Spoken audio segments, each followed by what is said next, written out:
오늘의 사연 시작하겠습니다. 안녕하세요. 저는 강북에 사는 40대 초반 여성입니다. 여러분들은 사랑을 믿으시나요? 몸과 마음을 다 주었던 사람에게 배신을 당한 적이 혹시 있으신가요? 이 사연을 보내기까지 정말 몇 번이고 망설였지만 다들 저와 같은 일을 절대 겪지 마시라는 마음으로 용기 내서 사연을 보내게 됐네요. 학창 시절에 저는 공부를 열심히 하는 학생이었습니다. 어릴 때부터 법조계 쪽 일을 하는 것이 꿈이었거든요. 부모님들도 딸이 열심히 공부하니 당연히 지지해 주시고 저는 그렇게 열심히 공부해서 목표였던 대학에서 법학을 전공하게 되었습니다. 그리고 저는 대학에서 한 남자를 만나게 되었어요. 그 사람은 저와 같은 과 선배였는데 과 동기들이랑 외식하러 갔다가 같은 식당에서 합석을 하게 되어 첫 만남을 갖게 되었죠. 복학생이라 저보다 나이는 조금 많았고요. 고등학교 시절부터 공부만 하고 다른 건 신경 쓸 겨를이 없었던 저라 연애 경험이라고는 전무한 상태였습니다. 그래서 동기 남자애들을 대하는 것도 적응 기간이 필요했었고요. 그 남자는 저에게 먼저 호감을 보이면서 다가왔었고 다정하고 따뜻하게 저를 배려하는 말투로 대화를 이끌어 나갔습니다.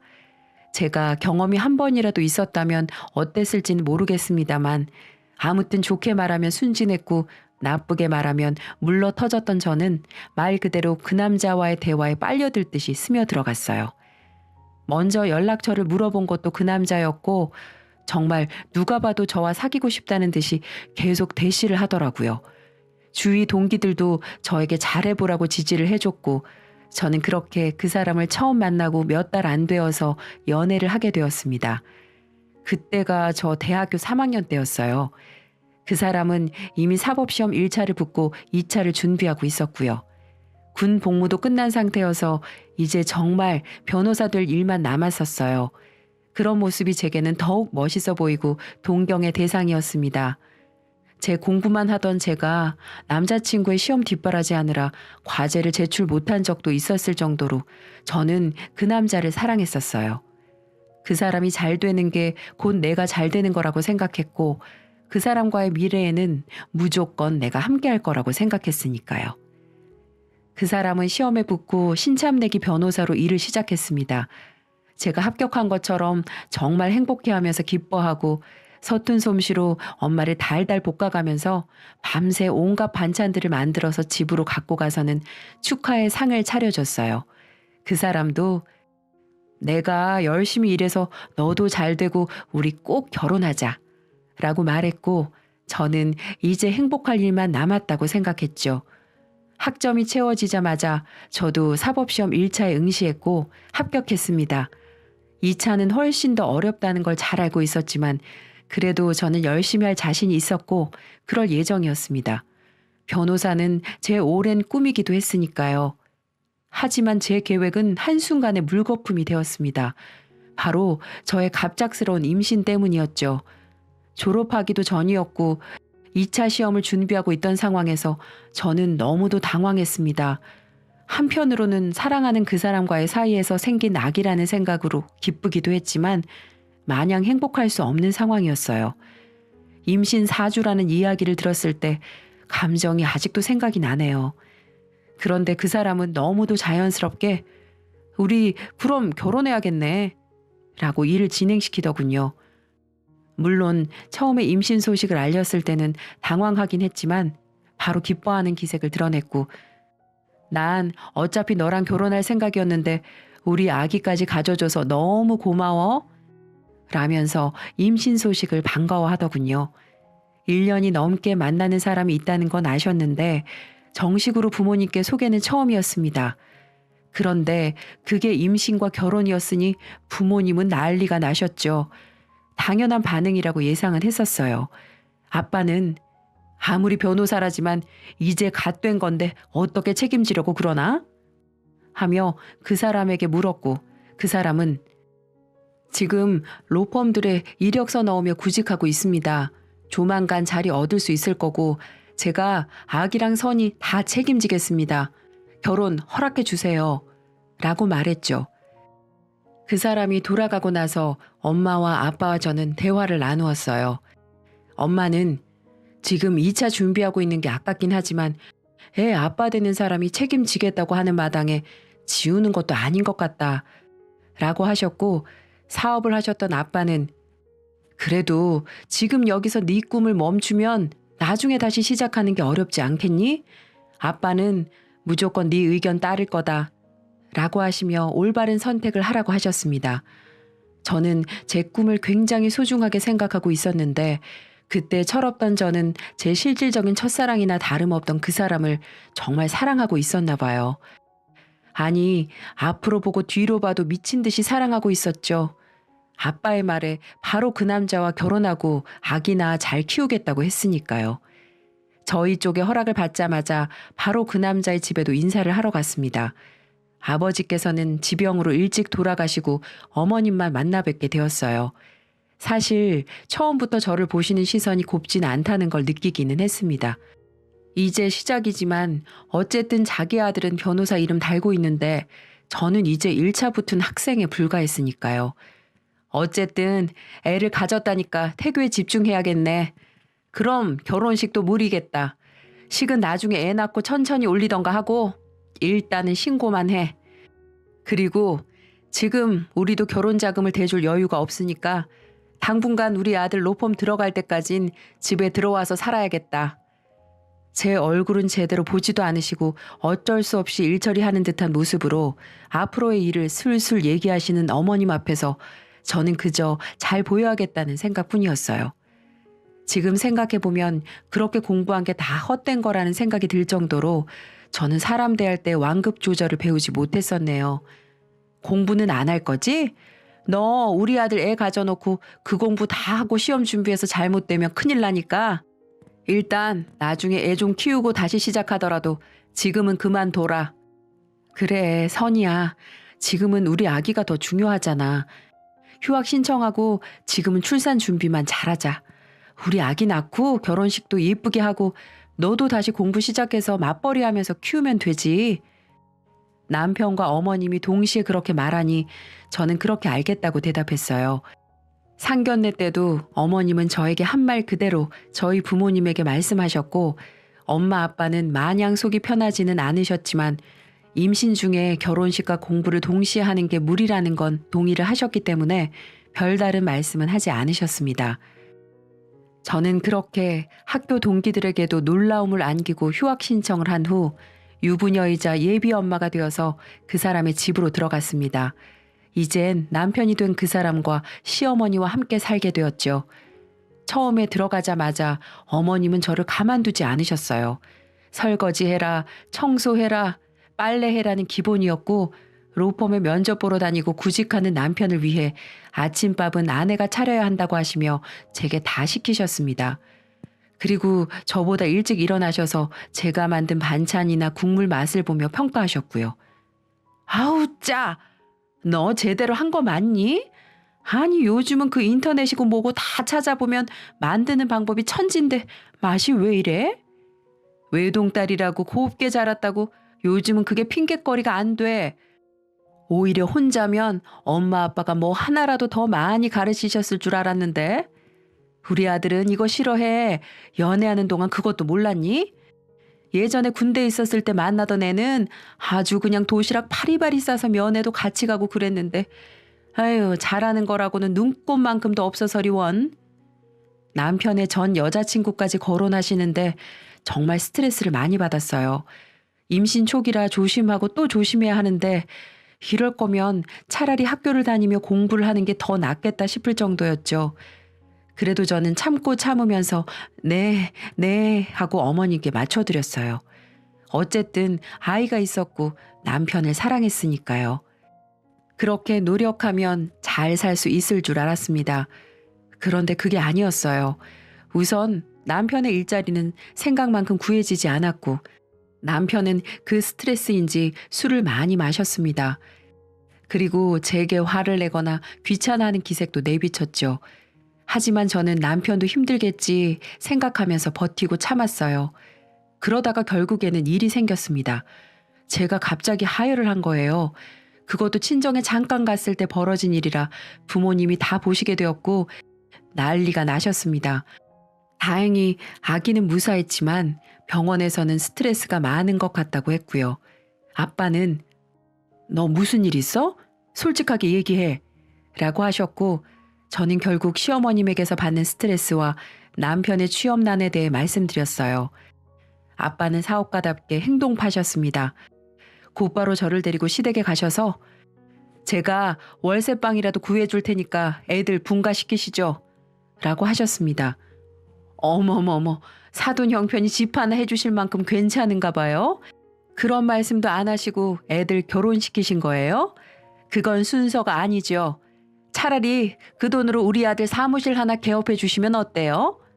아니, 뭐라고요? 아니, 그냥 이렇게 취직도 안 되는 거 어차피 얘도 변호사인데 그냥 자기 이름 달고 하면 마음 편하고 좋잖아요. 아빠는 처음에는 내키지 않는 눈치셨습니다. 하지만 저는 솔깃했어요. 남편의 취업을 마냥 기다리며 그 스트레스를 받아내기에는 너무도 지쳐 있었거든요. 그래서 제가 아빠를 설득했습니다. 차라리 그게 낫지 않겠냐고요. 아, 좀 더 경험을 쌓는 게 바로 자기 사무실 개업한다고 그게 잘 되는 게 아닌데 변호사라도 짬이라는 게 있지. 아빠, 그냥 해주세요. 저 어차피 분가해도 임신해서 혼자 집안일도 다 못해요. 여기선 그래도 어머님이 어머님 일은 하실 수 있잖아요. 아빠는 제 설득에 결국 남편을 부르셨습니다. 한 상가 건물에 사무실을 하나 열어주신다고 하신 거죠. 그 대신 명의는 제 이름으로 해주신다고 했어요. 남편이 열심히 하는 모습을 보이면 바꿔주신다고도 하셨고요. 한마디로 내가 임대인이 된 거고 남편이 임차인이 된 거나 마찬가지였죠. 아빠는 시댁 식구들이 앞으로 어떻게 나올지 모르니까 우선 상가의 명의는 내 이름으로 해준다고 하시더라고요. 남편은 그것도 감사했던지 고개를 넙죽넙죽 숙이며 장인어른 감사합니다. 제가 열심히 할게요. 라고 말하더군요. 그렇게 남편의 이름이 걸린 변호사 사무소가 개업했고 취업 걱정은 더 이상 하지 않게 되었어요. 시어머님도 사돈이 그렇게 돈을 써서 아들 일자리를 만들어줘서인지 전보다는 저를 유하게 대하시더라고요. 그것만으로도 좋았습니다. 저는 태교하고 집안일 하느라 남편의 일은 신경을 쓸 겨를이 없었어요. 그냥 어쩌다 물어보면 잘 된다고 대답했고 표정도 좋아 보여서 잘 되나 보다 생각했었죠. 그렇게 2달이 조금 넘고 임신 5개월에 접어들었을 때 저는 남편의 사무실을 찾아가게 되었어요. 남편이 출근하고 나서 서류를 하나 발견했는데 오늘 날짜가 적혀 있어서 가져다 줘야겠다 생각했거든요. 지금도 가끔 생각해요. 그날 가지 않았으면 내 미래가 조금이라도 괜찮아졌을까 싶은 생각 말이죠. 아직도 기억이 납니다. 남편의 이름이 적힌 사무실 문을 뿌듯한 마음으로 연 순간 소파 위에서 다른 여자와 누워 키스하고 있던 그 남편의 모습이요. 두 사람은 당황하면서 저를 쳐다봤고 저는 그 자리에서 구토를 할 것 같은 기운을 느끼며 정신없이 돌아서 달려나왔어요. 머리가 어지럽고 속이 뒤집어지는 것 같았습니다. 골목에 주저앉아 하염없이 울고 또 울었습니다. 어떻게 우리 아빠가 해준 그 사무실에서 다른 여자를 안고 입 맞출 수 있나 너무도 화가 나고 어이가 없어서요. 대학교 때부터 나만 보던 그 사람이 아닌 것 같았습니다. 그렇게 계속 울다가 어느 순간 배에 번개가 치는 듯한 통증이 느껴졌어요. 그제서야 아기를 품고 너무 울었다는 자각이 들었죠. 하지만 정신을 차릴 새도 없이 제 기억은 거기서 끊겨버렸습니다. 눈을 떴을 때는 이미 병원이었고 옆에는 남편과 그 여자가 있었어요. 뭐가 당당한지 저를 똑바로 보면서 여자는 어머머 일어났어 하고 호들갑까지 떨더라고요. 누가 봐도 세련된 투피스 정장에 화장까지 한 고급스러운 모습이었습니다. 남편과 그 여자 뒤로 시어머님이 나타났고 뒤이어 의사 선생님도 오셨어요. 선생님께서는 저를 안타깝다는 듯 보시면서 정말 죄송합니다. 아이가 유산되었어요. 임신 중기이신데 스트레스를 크게 받으셨나 봐요. 라고 말씀하셨고 그제서야 저는 피로 물든 제 바지를 보게 되었죠. 선생님이 떠나시고 나서 시어머님이 저를 보고 혀를 끌끌 차셨습니다. 바깥 함부로 나돌아다니더니 애가 저렇게 떨어지지 하시면서 저를 안 입고게 보시고 나가시더라고요. 그러자 남편 옆에 그 여자는 어머니 같이 가요 하고 자리를 피하더군요. 저는 그 모습을 어이없게 보고 있었고요. 우선 내 잘못인 건 맞아. 인정해. 내 전 여자친구인데 나보다 먼저 취업을 해서 내가 사무실 열고 모르는 게 많으니까 도움을 좀 받으려고 연락했었어. 그런데 나도 몰랐는데 마음이 아직 남아 있었더라.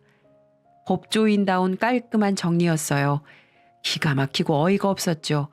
지금 자기 자식이 죽었는데 자기는 전 연인과의 미래에 대한 변명이나 저렇게 하고 있었으니까요.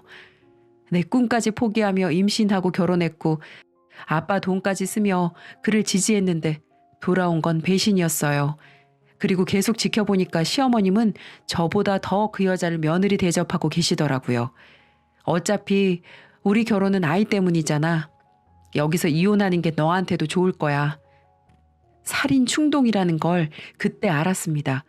뺨이라도 치고 머리를 잡고 흔들고 싶었지만 몸에 힘이 하나도 없었어요. 저는 그저 부모님께 연락해 달라고만 했습니다. 남편은 순순히 부모님께 연락해 주었고 일의 경위를 설명했어요. 그리고 자기가 유책 배우자라는 걸 잘 알고 있고 위자료는 지급할 것이며 여기서 장인어른이 제게 해코지하시면 그건 고속감이다라고 하며 뻔뻔하게 나가더라고요. 뭐 사실 이 결혼이 아이 없으면 이루어졌겠어요? 이제라도 각자 제 짝 찾아가는 거지. 엄마는 시어머님의 그 말을 듣고 당장이라도 머리채를 잡으려고 하셨는데 옆에 있던 남자 간호사가 말려서 그러시지 못했어요. 그저 저를 안고 우셨죠. 저는 부모님의 얼굴을 볼 수가 없었어요. 천하제일의 불효녀가 된 기분이었으니까요. 아빠는 퇴원하는 저를 데리고 나가 가까운 대형 마트에서 가장 큰 캐리어를 사셨어요. 그리고 시댁으로 가셔서 제 짐을 싹 다 챙겨서 저를 집으로 데려오셨죠. 그리고 걱정 말고 몸부터 회복하자. 이혼 그거 별거 아니야. 네가 세상에 부끄러운 것 없이 살면 그걸로 너는 떳떳하게 살 수 있어. 언젠가 저들이 벌 받을 거다. 라고 하셨죠. 그리고 저는 그날 밤 혼자 술을 드시며 엄마 앞에서 우시는 아빠를 보고는 피눈물을 삼켰습니다. 그 후로 아빠는 변호사를 알아보시며 누워있는 저 대신 모든 소송을 진행하셨고요. 저는 그런 아빠를 보며 내가 얼른 기운을 차려야지 하고 생각했어요. 그런데 슬픈 일은 한꺼번에 오는 것인지 아빠가 한 달이 조금 안 되어 돌아가셨습니다. 갑작스러운 심장마비였어요. 평소에도 지병이 있으시긴 했는데 그렇게 갑자기 돌아가시니 죽고만 싶은 심정이었습니다. 병원에서 심장마비는 누구에게나 갑자기 올 수 있는 거라고 했지만 저는 마치 저 때문에 마음고생하셔서 그런 거라는 죄책감을 지울 수가 없었어요. 장례식장 지키고 발이 날 때까지 그래서 몇 번이나 울다가 탈진했는지 모릅니다. 아빠가 돌아가시자 전 남편은 저를 이때다 싶어 몰아붙였습니다. 다행히 아빠가 구해놓으신 변호사님과 함께 소송을 이어나가서 위자료를 몇 천만 원 받고 승소하긴 했지만 저는 너무나도 지쳐버렸어요. 한동안 집에서 엄마랑 있으면서 몸을 회복하고 마음의 상처도 치유했습니다. 꿈에서 아기가 나와 울면 수면제도 듣지 않았고 엄마랑 그렇게 둘이 껴안고 울기 일쑤였어요. 그리고 전 남편과 전 시모, 상간녀를 많이 원망했죠. 아빠도 미친 듯이 보고 싶었고요. 제가 정신을 차리게 된 건 반년 후 들려온 전 남편과 그 여자의 재혼 소식 때문이었습니다. 난감한 얼굴로 제게 소식을 전해주던 가장 친한 동기의 얼굴이 아직도 기억나네요. 동기도 물론 전 남편의 욕을 엄청 했죠. 그런데 제게는 그게 정신을 차리게 되는 계기가 되었어요. 놓았던 공부가 생각나고 그 여자의 세련된 모습이 겹쳐지니까 저 모습이 내 진짜 미래였다는 생각이 들었거든요. 엄마에게 복학의 의지를 말씀드렸습니다. 당연히 지지해 주셨고 저는 잠을 2시간씩 자며 공부했어요. 정말 고3 때도 없었던 코피까지 흘리면서요. 전 남편의 소식은 알려고 하지도 않았습니다.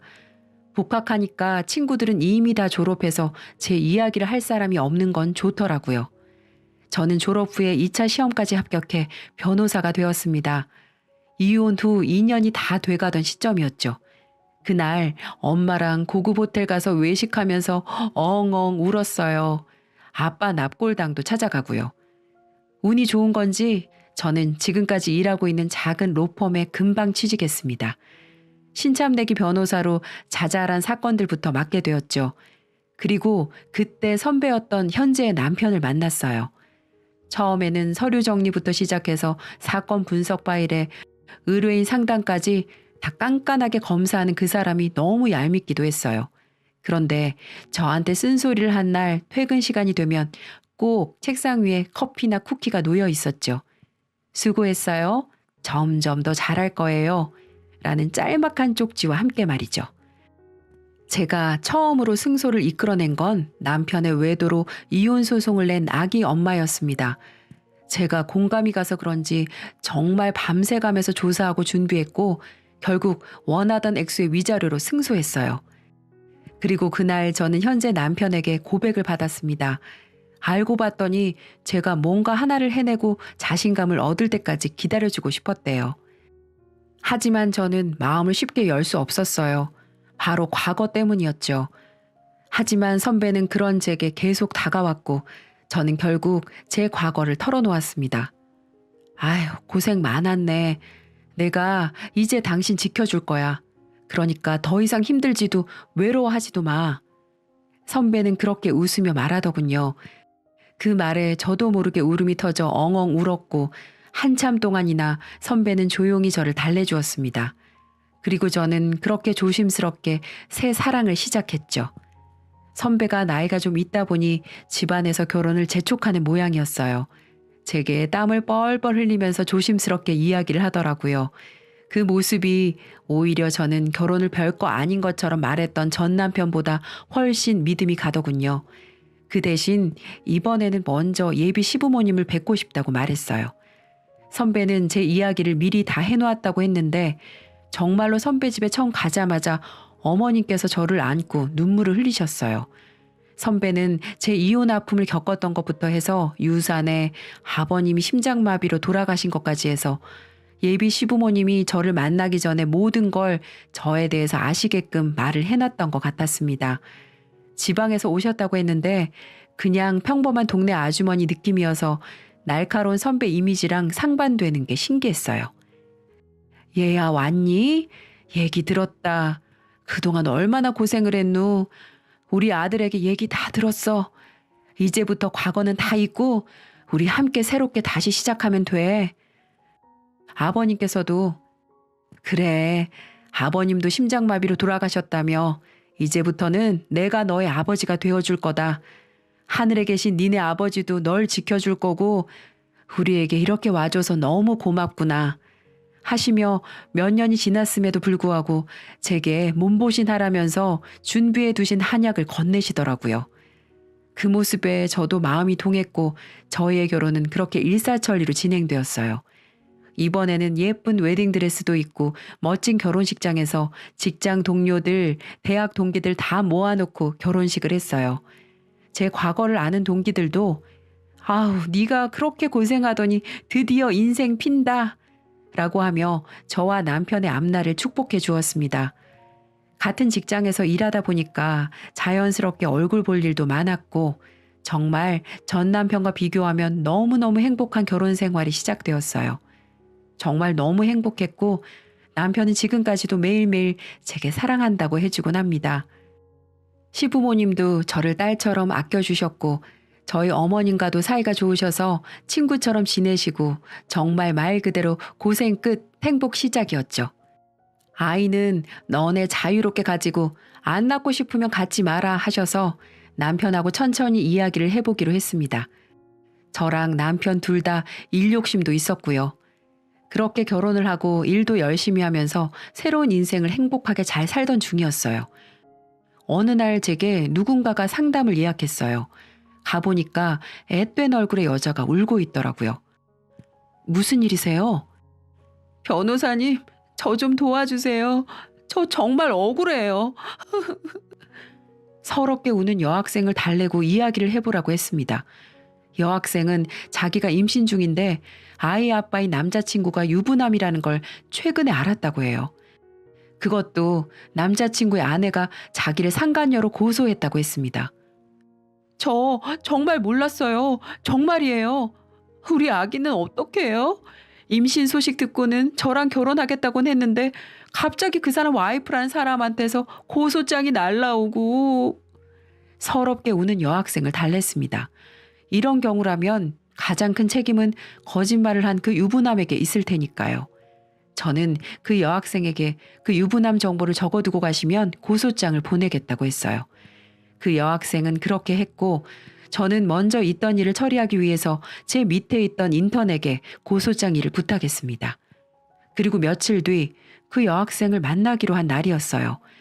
며칠 새 진정을 좀 하고 왔더라고요. 아이를 혼자 키우더라도 낳고 싶다고 하더니 강단이 꽤 있어 보였죠. 제 사무실에서 대화를 나누는데 갑자기 문이 쾅 하고 열렸습니다. 그리고 흐트러진 와이셔츠를 입은 한 남자가 쳐들어왔죠. 너 지금 뭐 하는 거야?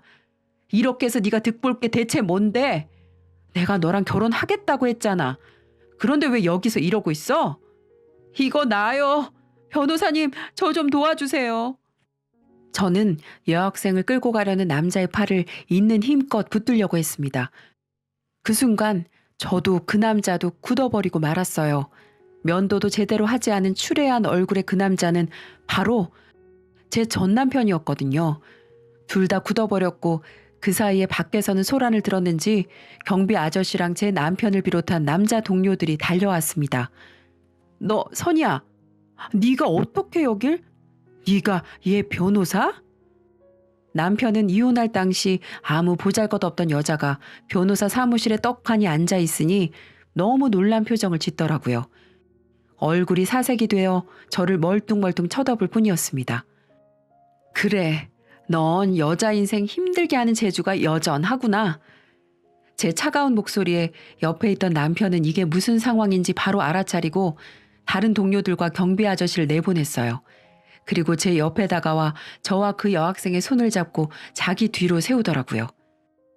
안녕하세요. 저는 변호사 신태영이라고 합니다. 선이 남편 되는 사람이고요. 지금 저희 로펌 고객님을 위협하고 계신 거 아시죠? 뭐요? 남편? 이봐요. 나도 변호사야. 지금 그건 변호사로서의 태도가 아닌 것 같습니다만. 경찰 부를까요? 전 남편은 안절부절 못하더니 여학생에게 뭐라 웅얼거리더니 나가버렸어요. 저는 한숨을 푸 내쉬고 여학생에게 이 기가 막힌 상황을 설명해 주었죠. 차라리 잘 됐어요.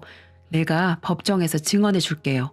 저 사람이 나한테 과거에 어떤 인간이었는지, 그럼 판사님도 학생이 꽃뱀이 아니라는 거에 확신이 생기시겠죠. 그러셔도 괜찮을까요? 변호사님의 아픈 기억을. 제 아기는 죽었지만 학생의 아기는 아직 살 수 있으니까요. 그렇게 저는 그 사건을 그대로 진행하기로 했습니다. 제가 중심적으로 밀고 간 건 혼인빙자죄와 양육비였어요. 여자 인생을 송두리째 망가뜨린 그런 인간은 어떻게든 죄를 주기 위해 더 신경 쓰고 뭐 하나 빠진 게 없는지 신경을 썼습니다. 그렇게 시간이 흐르고 전 남편은 결국 향후 양육비를 지급해야 한다는 판결을 받았고 혼인 사기가 인정되어 형사처벌을 받을 수밖에 없었어요. 변호사 자격도 1년 정지가 됐고요. 동시에 부인에게도 위자료를 지급해야 했죠. 부인이 대형 로펌에서 변호사를 위임해 들어보니 어마어마한 위자료를 물게 생겼다고 했습니다. 한번 변호사 사무실에 오랜만에 전 시모도 찾아왔더군요. 저를 보고 토끼 눈을 하더니 달려와서는 그래도 몸 썩고 같이 살았는데 한 번만 도와줘. 변호사 일은 계속 하게 해줘야지. 제발.